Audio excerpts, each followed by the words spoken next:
Welcome back after the break. আমরা এখন দাঁড়িয়ে আছি ইডেন গার্ডেন্সের সামনে। আমরা এখান দিয়ে পাস করছিলাম, তো একবার দাঁড়ালাম রাতের ইডেন গার্ডেন্সকে দেখতে। একটা কথা বলি, chill out is an entertainment show, fine, but it is also very sporty, কারণ sports is a part of entertainment. আর এখন তো দেখছেন ক্রিকেটেও এন্টারটেনমেন্ট ছাড়া ক্রিকেটই হচ্ছে না। সেরকমই একটা গল্প আপনাদেরকে বলি। বোর্ডের বিরুদ্ধে বিদ্রোহ ঘোষণা করে আইসিএল বাংলা টিমের নাম রেখেছিল কলকাতা টাইগার্স, কিন্তু মিঠুন চক্রবর্তী আর কপিল দেবের সে নামটা খুব একটা পছন্দের নয়। তারা নামটা চেঞ্জ করে এই নতুন টিমের নাম রাখলো রয়্যাল বেঙ্গল টাইগার্স। এবং এই নামটা পাওয়ার পরে খুব খুশি দীপ দাশগুপ্তরা। কেন জানেন? ওদের বক্তব্য ওরা কিন্তু খালি আইসিএলের ক্রিকেটার নয়, ওরা কিন্তু বাংলারও ক্রিকেটার, তাই এই নামটা তাদের জন্য পারফেক্ট। তারা বিদ্রোহী লীগের, এটাই এতদিন চিহ্নিত ছিল। কিন্তু বৃহস্পতিবার সন্ধ্যায় কলকাতার বুকে কোনো রকম কুণ্ঠা ঝেড়ে ফেলে আশীর্বাদের হাত রাখলেন সুভাষ চক্রবর্তী। জানিয়ে দিলেন পশ্চিমবঙ্গ সরকার রয়েছে আইসিএলের পাশে। এদিনের অনুষ্ঠানে শাহরুখের কলকাতা দলের আত্মপ্রকাশের মতো ঝাঁ চকচকে বিষয় হয়তো ছিল না, কিন্তু যেটা ছিল সেটা থেকে স্পষ্টতই বোঝা গেল মিঠুনের ব্র্যান্ড ইমেজকে ভরসা করেই নিজেদের গ্ল্যামার কোশেনটা বাড়িয়ে নিতে চলেছে আইসিএলের কলকাতা দল। বদলে গেল দলের নামও। কলকাতা টাইগার্সের বদলে এখন থেকে ডাকা হবে রয়্যাল বেঙ্গল টাইগার্স নামে। এদিকে এদিন আইসিএলের মঞ্চ থেকে মিঠুনের ঘোষণা, এরপরই এসএল গ্রুপের নেতৃত্বে ফুটবল দল আনতে চলেছেন তিনি।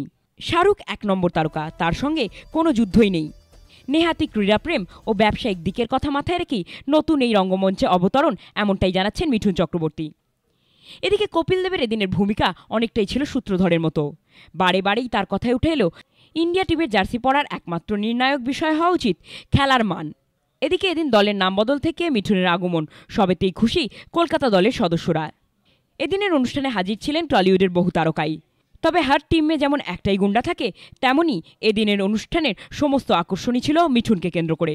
ঘুরতে ঘুরতে আমরা এখন চলে এসেছি রেড রোডে, এবং রেড রোড দিয়ে যখন আমাদের গাড়িটা হু হু করে এগোচ্ছে, নিজেকে বেশ রয়্যাল মনে হচ্ছিল। এবং এই রয়্যাল মনে হওয়াতেই একজন রয়্যাল অভিনেতার কথা মনে পড়ে গেল, যিনি বম্বে এবং কলকাতার সমানভাবে দাপিয়ে বেড়াচ্ছেন। কখনো ডিস্কো ডান্সার তো কখনো তাহাদের কথা, কখনো ডান্স তো কখনো এমএলএ ফাটাকেশ্বর। ঠিক ধরেছেন কার কথা বলছি, গৌরাঙ্গ চক্রবর্তী ওর মিঠুন চক্রবর্তী। মিঠুন চক্রবর্তীর সঙ্গে আমরা এখন একটা ছোট্ট আড্ডা মারবো, কিন্তু দর্শক বন্ধু একটা জিনিস ভুলবেন না, এর আগে যেহেতু মিঠুন চক্রবর্তীর রয়্যাল বেঙ্গল টাইগার্স নিয়ে অনেক কথা বলেছি আপনাদের, তার সঙ্গে কিন্তু এই আড্ডার কোনো যোগ নেই। এটা নিছকই একটা আড্ডা।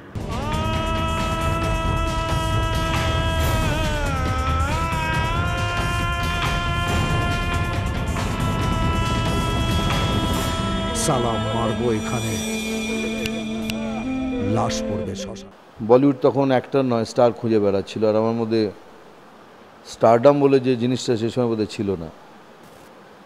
তাই তারা বলতো, অনেকে বলেছে যে এই যদি কোনোদিন হিরো হয়ে যায় তাহলে ইন্ডাস্ট্রি ছেড়ে দেবো। কেউ বলতো এই কোনোদিনই কিছু হবে না। তাই নিজেকে কোনোদিন হিরো হিসেবে ভাবতেই ভয় পেতাম। কিন্তু একটা মনের মধ্যে আমার একটা জিনিস ছিল কি, আমি একদিন আই উইল মেক ইট। কেন পারবো না? কেন হিরো মানেই তো গায়ের রং খুব ফর্সা হতে হবে, গালটা একটু লাল হতে হবে, ঠোঁটগুলো একটু লাল লাল ব্যাপার, সেগুলো তো ছিল নো চান্স। আমি মনে করি মৃগার পর থেকে আমার আশাটা একটা রেভলিউশন, মানে একটা পিরিয়ড, মানে যেখানে লোক স্বীকার করতে আরম্ভ করলো কি আমরা নেক্সট ডোর নেবার ছেলেটাকেও আমরা হিরো হিসেবে দেখতে পারি।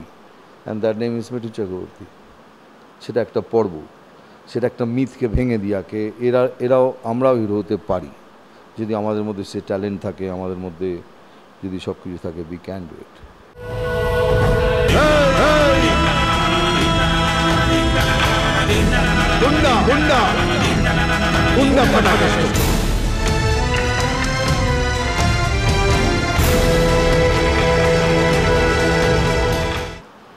অনেক হয়তো জানেন না, বা জানলেও বলি, তার এলভিস প্রেসলিকে পেলভিক প্রেসলি বলা হতো।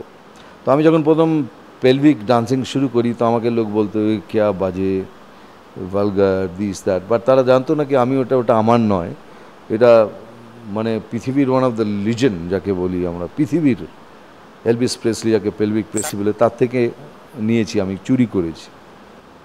কিছুটা ওনাকে, কিছুটা জ্যাকসনকে, কিছুটা ট্রাভেলটাকে, তিনজনকে মিলিয়ে একটা মিঠুন চক্রবর্তীর স্টাইল দিয়ে একটা নতুন স্টাইল তৈরি করে মার্কেটে ছেড়ে দিলাম, যেটা হলো মিঠুন চক্রবর্তীর স্টাইল।